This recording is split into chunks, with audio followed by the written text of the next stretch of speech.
truly deliver the justice that is sought? If I may, I would assert that the answer is no. What I know is that in the history of this body, when other members, statewide leaders, have actually been charged with criminal activity, no one has called for due process to get the bottom of those events, or for the possible unilateral formation of a special committee or hearings.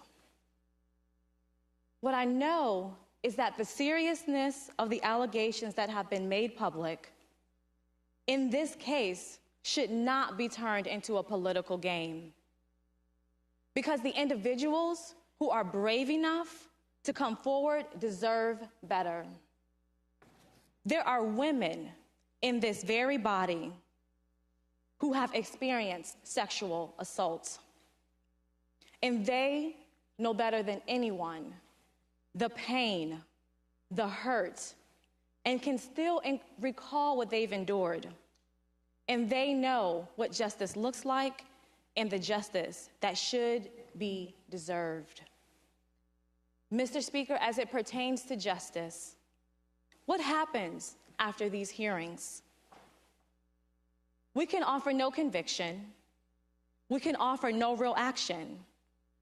And we would have taken all parties involved through a political exercise that in the end could actually cause more harm than good and could have a chilling effect for others who are truly seeking justice. Let me make it crystal clear. As called for in earlier statements, due process is absolutely needed and should be afforded to all.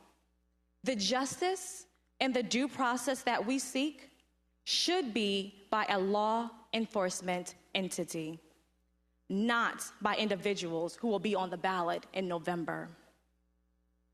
Let me add further that should due process take place and our lieutenant governor is convicted, you won't need to hold hearings, form a committee, or call for impeachment, because the women, the Black women on this side of the aisle will be the first people to draft articles of impeachment.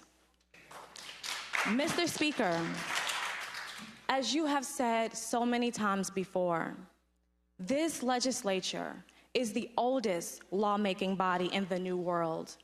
For centuries, we have modeled governing, and we have a responsibility to make sure that our actions set the right precedent.